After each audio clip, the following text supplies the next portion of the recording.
कि भाई delivery patient है जाने दीजिए, तो नहीं 7 बजे से 12 बजे के बाद जाए या 7 बजे से पहले जाता। भाई डिलीवरी पेशेंट अंदर में जो भ्रूण में बच्चा तैयार हो रहा है, बच्चा को पता है कि आज बिहार बंद है, हमको 12 बजे के बाद जन्म लेना है।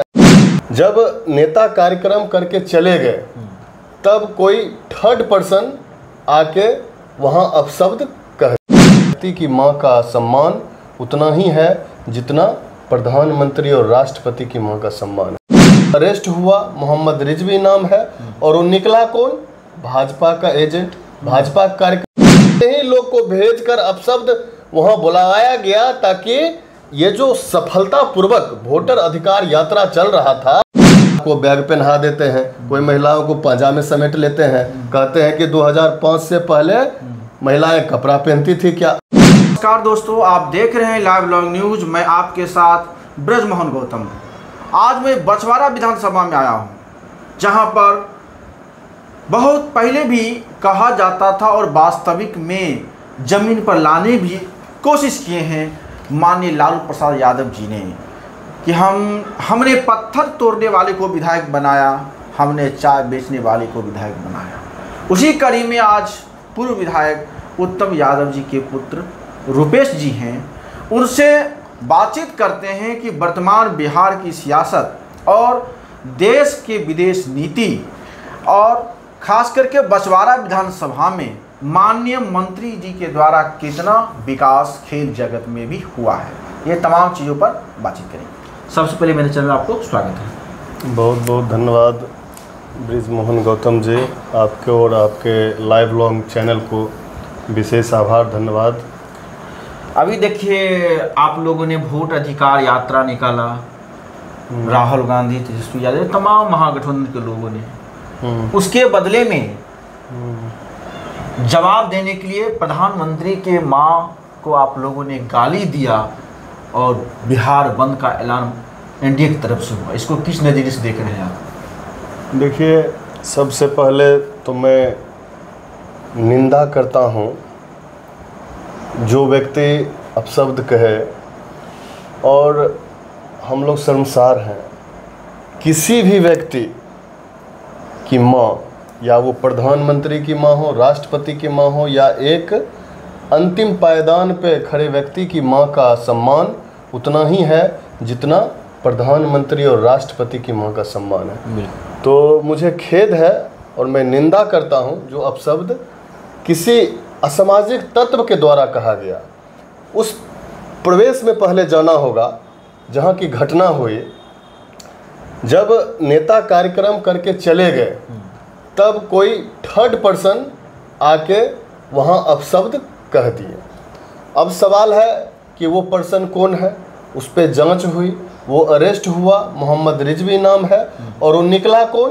भाजपा का एजेंट, भाजपा का कार्यकर्ता, जो कि एक पूर्व भाजपा के मध्य प्रदेश के मुख्यमंत्री शिवराज सिंह चौहान के साथ फोटो है, अन्य नेताओं के, बड़े बड़े नेताओं के साथ फोटो है।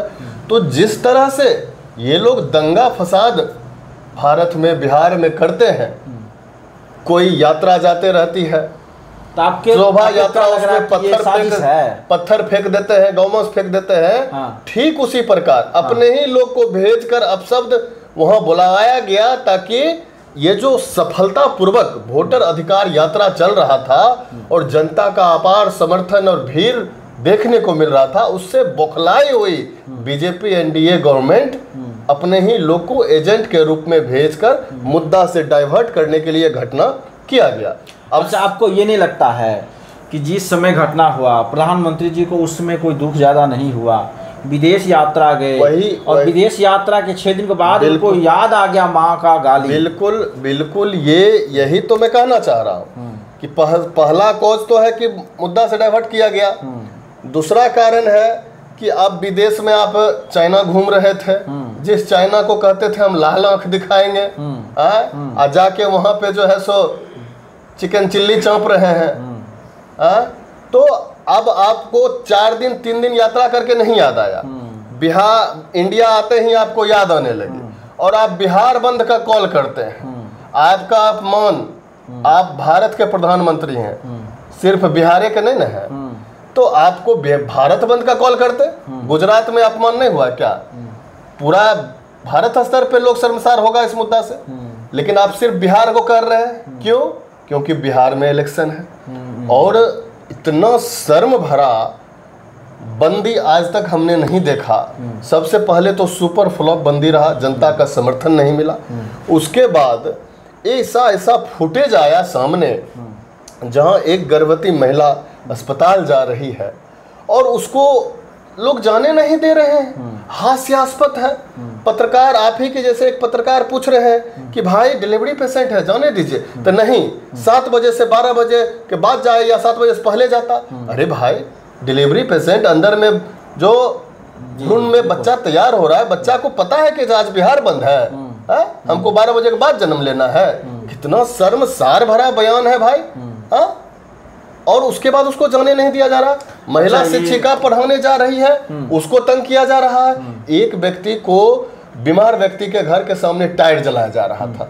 वो टायर को बोला भैया थोड़ा सा आगे जलाइए, उसको डैगर से, चाकू से मारा गया। अनेकों इस टाइप के वीडियो। एक तिरंगा, अपने साइकिल में बुजुर्ग व्यक्ति तिरंगा लिए हुए जा रहे थे, उस साइकिल को ऐसे धक्का दिया गया, बुजुर्ग बेचारे गिर गए। तो अनेकों ऐसा बंदी घटना आया सामने जो समझिए मानवता शर्मसार हो गई।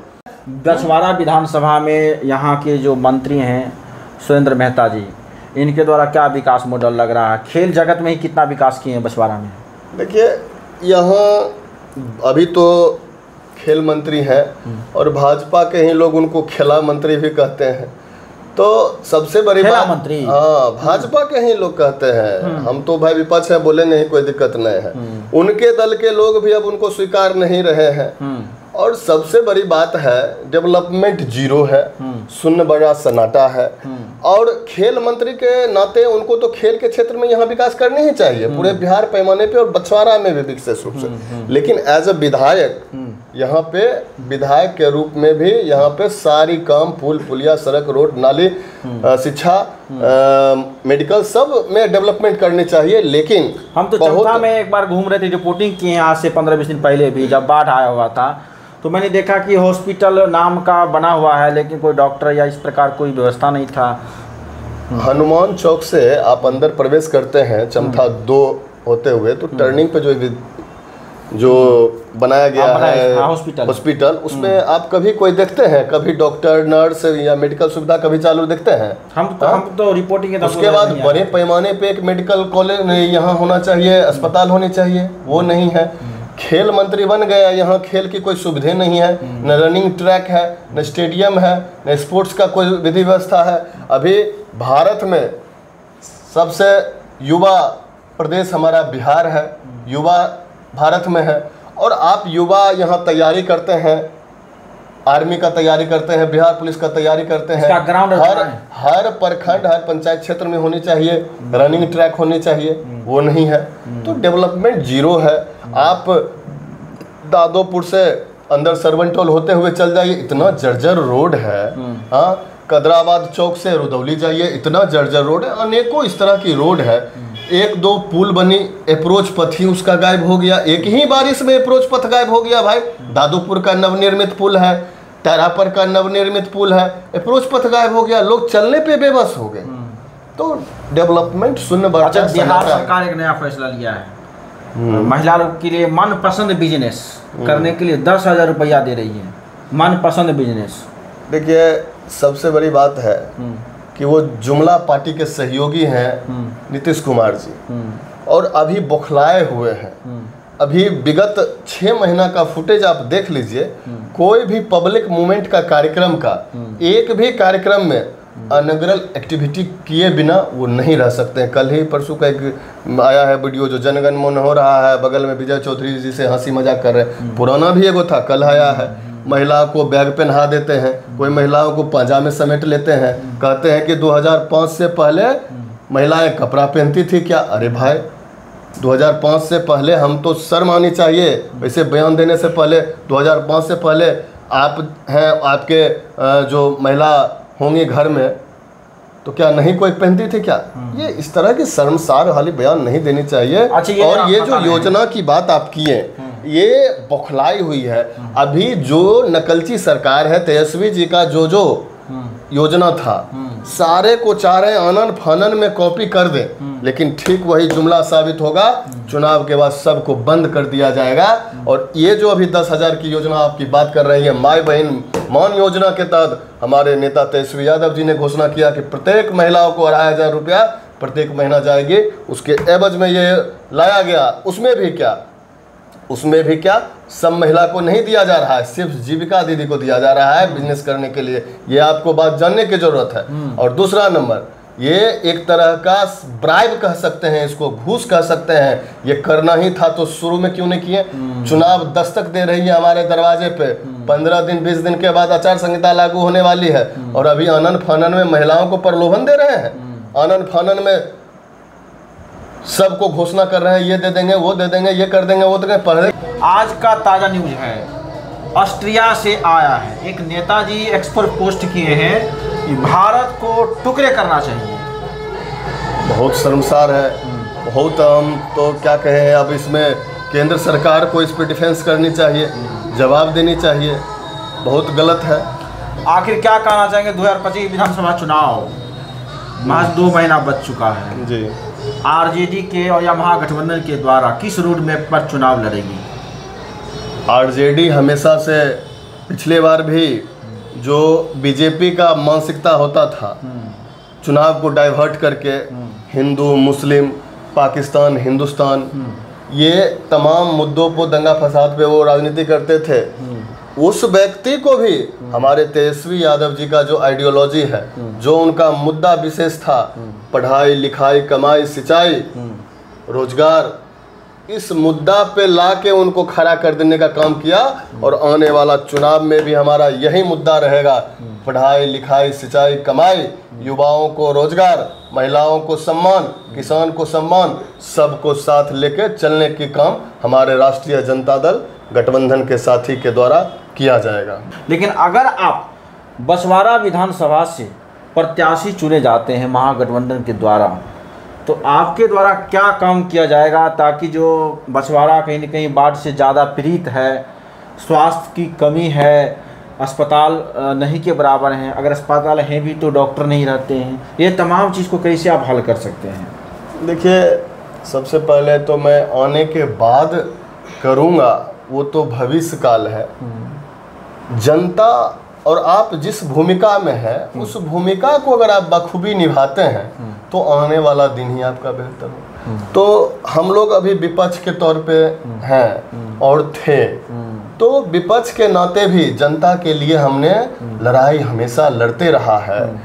विगत दिनों बछवाड़ा शमशान रोड पे लेकर धरना 2017 में दिया गया, फिर अभी बहरामपुर चौक पे अनिश्चितकालीन धरना दिया गया, रात्रि गुजारा गया रोड पे, तब जाके अभी रोड बनी, नहीं तो बनने वाली नहीं थी।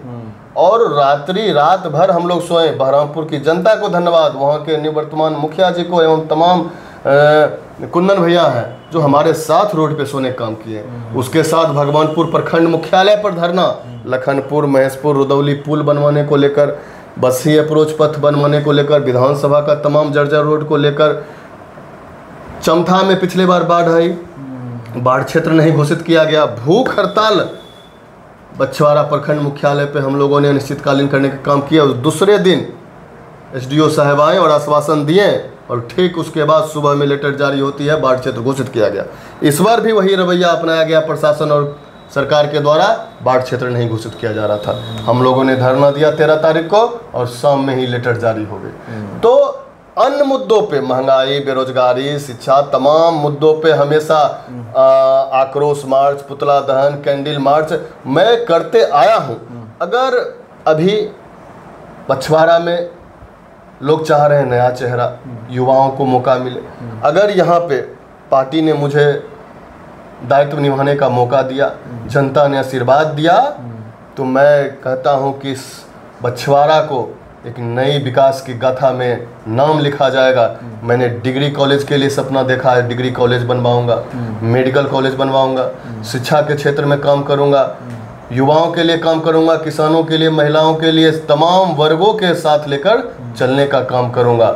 बलान नदी का उराहीकरण का हमारा पूर्व से मुद्दा था, वो अभी काम हो रही है, एवं बाया नदी की उराहीकरण, तमाम मुद्दों को पे मैं भविष्य में काम करूंगा और अभी एज अ विपक्ष मैंने आंदोलन किया है और करूंगा आगे। तो इस प्रकार आपने देखा कि माननीय रुपेश जी के लक्ष्य है कि यहाँ जो स्वास्थ्य है, शिक्षा है, रोजगार है, और यहाँ जो नदी में पानी सूखे हुए रहते हैं लेकिन बाढ़ के समय में कभी बाढ़ से पीड़ित हो जाते हैं, ये तमाम चीज़ों पर अपने बात को रखें। आपका क्या कहना है? लाइक कमेंट शेयर कीजिए। आप देख रहे थे लाइव लॉन्ग न्यूज़, मैं आपके साथ ब्रजमोहन गौतम। धन्यवाद।